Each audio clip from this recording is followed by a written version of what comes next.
Saan napunta ang pera ni Juan? Kaibigan, pamilyar ka ba sa tatlong mukha ni Juan pagdating sa paggamit ng pera? Alam mo bang may pagkakaiba sa ugaling pinansyal si Juan mahirap, middle class at mayaman? Sobrang simple lang ng mga pagkakaibang ito. Magtataka ka kung hindi lahat ng tao pamilyar dito. Mga simpleng diskarteng dahilan kung bakit ang mahirap lalong humihirap, ang middle class stressed out at walang oras, at ang mayaman lalong yumayaman. Kung matagal mo nang tanong ang mga ito, mag-e-enjoy ka sa mga facts na hinanda ko para sa iyo. Sabay nating hihipan ang mga kumakalat na outdated na information tungkol sa pag-manage ng pera ngayon. At as a bonus, titignan din natin kung may pag-asa pa ba sa panahon ngayon ang simpleng Juan na umasenso at yumaman. Halika't isa-isa natin silang tignan. Magsimula tayo sa regular na araw ni Juan Mahirap. Gigising siya sa umaga at magmamadaling pumasok sa trabaho, kung swerteng may trabaho nga siya. Madalas, contractual. Minimum wage. Minsan, less than minimum pa. Masipag at matyaga naman siya. Pagtitisan ng traffic at ang sumpong ng boss na masungit. At pagkatapos magbanat ng buto buong araw, uuwi ng pagod. Magpapahinga para ulitin lahat ito kinabukasan. Gagawin niya ito ng araw-araw para sa kapos-saktong sweldo. Tama ka, di na ito bagong istorya. Ano nga ba ang diskarte ni Juan Mahirap pagdating sa pera? Bago ang pag-iipon para sa pangkabuhayan, madalas nauuna ang Jollibee dito, sini doon, at ang silent killer ng bulsa. Bili ng kung ano-ano, kung saan-saan, kahit di kailangan. Mga abubot. Bakit? Kasi may sale, surplus, ukay-ukay, at tiyanggihan. Minsan lang at mura lang naman. Ang kadalasang mga dahilan, bibili kahit di naman kailangan. Ang resulta, wala pang 15 o 30, ubos na ang pera. Kaya uutang na lang. Gusto naman magbago ng buhay ng mahirap na Juan, pero magpapaulit-ulit ang kalagayan niya hanggat di niya nakikitang patong-patong na gastos ang bigay ng abubot niya, na pag naipon, pwede nang puhunan sa negosyo. Pero hindi masamang tao ang mahirap na Juan. Gaya ng sinabi ko, mukha lang ng diskarte sa pera to. Marami sa atin ang dumaan din sa mentality ng mahirap na Juan, di niya ito kasalanan. Maaaring misinformed lang. Paano nga naman bukod sa di lahat nakapagtatapos ng pag-aaral, di naman tinuturo ang pinansyal na kaalaman sa eskwelahan. Madalas, ang ugali sa paghawak ng pera ay ang ugaling namamana lang. So, saan napunta ang pera ni Juan Mahirap? Dito napapasok ang tinatawag nating 1. Income at expense, at 2. Assets at liabilities. Huwag kang mag-alala, hindi economics class ng pinasok mo. Simple lang to. So ano nga ba ang praktikal na kahulugan ng income at expense at assets at liabilities? Unahin natin ang income. Ito ang perang pumapasok sa iyo. In short, income equals kita. Kapag lumabas naman ang pera, tinatawag natin tong expense. Sa madaling salita, expense equals gastos.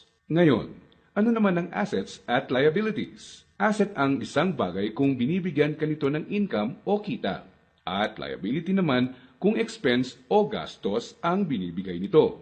Balik sa tanong, saan napunta ang pera ni Juan Mahirap? Ang maikling sagot, madalas mas maraming expense o gastos kesa income o kita ang mahirap na Juan. Maaring sa sahod o maliit na extra lang siya umaasa para sa income, samantalang kaliwat kanan naman ang pinanggagalingan ng expense. Naloko na. May pag-asa pa ba ang mahirap na Juan? Malalaman natin yan mamaya. Ngayon, tignan muna natin ang behind-the-scenes kwento ni Juan Middle Class. Sa unang tingin, okay na okay ang lagay ng middle class na Juan. Ang totoo niyan, malaki ang tsansang mapagkamalan mo siyang mayaman. May bahay, may kotse, at nakikita mo silang nagbabakasyon minsan. At kung may bagong labas na gadget, mag-a-upgrade ang middle class na Juan. Pero ang di alam ng karamihan, marami dito ay promo, hulugan, o utang sa credit card na buwan-buwan sa sweldo na kakaltas. So, saan napupunta ang pera ni Juan Middle Class? Ang maikling sagot, mas madaming liabilities, nagbibigay gastos kesa sa assets, ang binibili ng middle class na Juan. Imbes na investments na gagawa ng income, nauuna sa listahan niya ang paggagamitan ng pera, ang upgraded na lifestyle. Gusto niya ang convenience at quality sa buhay. Tingnan nating halimbawa to. Kung traditional economics ang pagbabasehan, ang kotse at bahay ay madalas na sinasabing assets. Sa praktikal na buhay ni Juan, masasabi nating outdated na ang pananaw na to. Sa definisyon natin ng asset, Ang isang bagay ay asset kung gumagawa ito ng income. Pero madalas, pagka down payment mo ng kotse, bahay o alahas, money out agad. Sa mga susunod na buwan, may babayaran ka ulit. At huwag mong kakalimutan, andyan pa ang insurance at tax. Money out nga naman. Liabilities. Ang kotse ay nagiging asset lang kung nakakatulong siya ng gumawa ng income. Halimbawa na lang kung gamit sa negosyo. Ang bahay ay pwedeng maging asset kung paparentahan mo ito. Lalagyan ng mga produkto sa negosyo or storage. O di kaya'y kung nagba-buy and sell ka ng bahay at mabibenta mo to ng mas mahal. So bakit walang oras at stressed out si Middle Class Juan? Para mabayaran ang mga liabilities, kailangang mag-overtime, kumuha ng mas maraming trabaho at maghangad na ma-promote ng middle class na Juan kung siya ay empleyado. Para sa mga professionals at self-employed, kailangan nilang kumuha ng mas maraming kliyente o projects. In short, kailangan nilang ibenta ang oras at skills nila ng higit pa sa ginagawa nila dati nung wala pang liabilities para kumita ng mas malaki. Tulad ng kalagayan ng isang doktor. Kung hindi niya sisiputin ang pasyente niya, wala siyang kita. Dito mo na makikitang may lumalamon na sa oras ni Juan Middle Class. May mga celebrations sa family at friends ang di na niya ma-attendan. Kaliwat ka ng stress na ang kapalit ng upgraded lifestyle ni Middle Class Juan. Para sa kayod kalabaw na discarding to, gugustuhin niya ng reward, tama?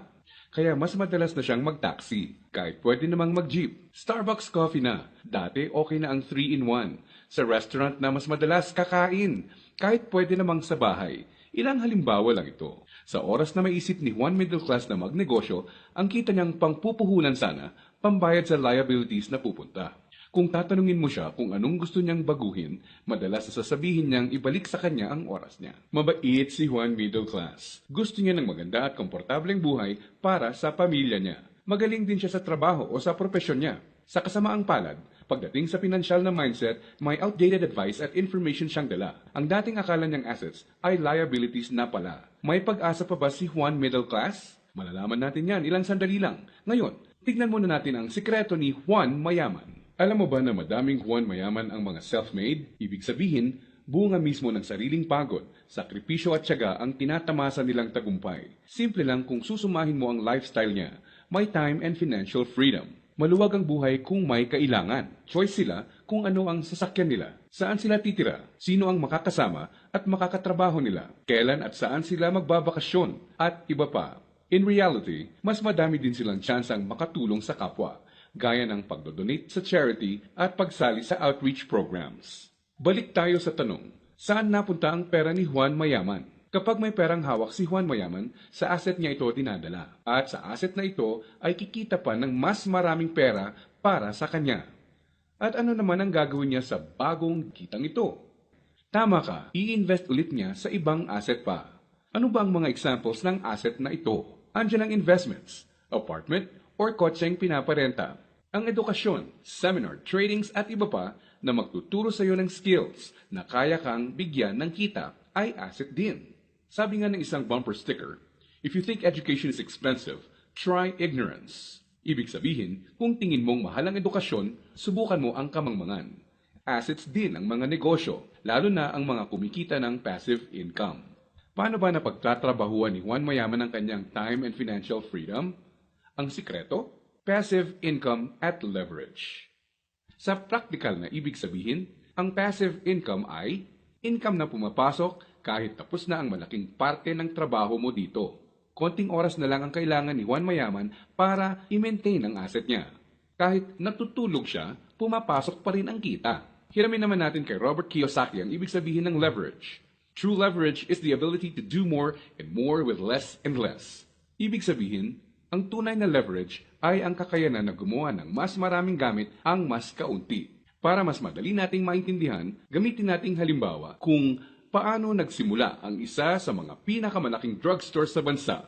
Marami ang nasira noong World War II. Pagkatapos nito, kinailangang mag-rebuild ng mga tao. Dito na papasok si Mariano K. Napansin niya ang mga demand sa isang uri ng antibiotic na tinatawag na sulfa drugs. Paano niya nalaman? Ginamit niya bilang leverage ang natutunan niya bilang empleyado sa isang drugstore bago pumutok ang World War II. Nung mga panahon noon na nagsisimula ulit ang lahat at kahit naman ngayon, ang taong may enough information kesa sa iba ay nakakalamang.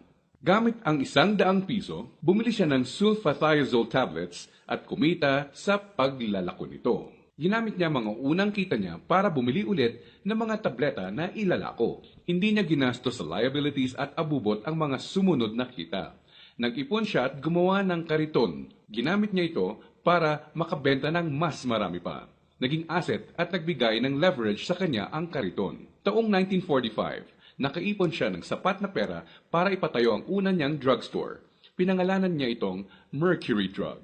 Ngayon, kahit natutulog si Mariano, may humigit kumulang 900 na branches na at 11,000 na empleyado ang mga nagtatrabaho para sa kanya. Leverage. Dahil dito, pumapasok pa rin ang passive income sa kanya. Pwede mong gawin ang ginawa niya. Gamitin mo ang pera mo sa pagsisimula ng pagkakakitaan. Andyan lang sa tabi-tabi ang mga negosyong kayang magbigay ng passive income at leverage sa iyo. Gaya na lang ng experience ko. Di ko inakalang isang maliit na flyer lang na inabot sa akin sa mall ang magiging tulay para sa isang negosyong nagbibigay passive income at leverage sa akin. Naging ugali ko na i-prioritize sa mga pagkuha ng assets bago liabilities. Ano ang konklusyon natin ngayon na magpapayaman sa iyo? Intindihin mo to, hindi lang ang pagkakaroon ng pera ang nagpapayaman sa tao. Para hindi ka matulad sa 70% ng lotto winners na lalong nagiging mahirap dahil sa maling diskarte sa pera. Dapat, alam mo kung paano at saan gagamitin ang pera pag nagkaroon ka nito. Dahil sa internet, mas madali nang maghanap ng negosyong simulan sa maliit na capital at pwedeng palaguin para bigyan ka ng passive income at leverage. Ang importante, kailangan mo silang hanapin. Kailangan mong maging open para tumingin-tingin at kumuha ng idea at pag nakakita ka, pag-aralan at i-research mo to. Nandyan lang sila. Kailangan mo lang bigyan ng chance ang sarili mo na maging in the know. Ibig sabihin, kapag andyan na ang pagkakataon sa harap mo, alam mong di mo dapat palagpasin to. At sa pagkakakitaang papasukin mo, ipunin mo lang ang income mo. Gamitin mo to para palaguin pa ang assets mo hanggang ang kita ng assets at negosyo mo kahit di mo na directly pinatatakbo ay nagbabayad ng bakasyon, gadgets, kotse at bahay ng pamilya mo. Gaya ng mga self-made na Juan Mayaman, kaya mo itong simulan. So, si Juan Mahirap, unang binibili ay ang mga abubot. Si Juan Middle Class, unang binibili ay liabilities. At si Juan Mayaman naman, unang binibili ay assets.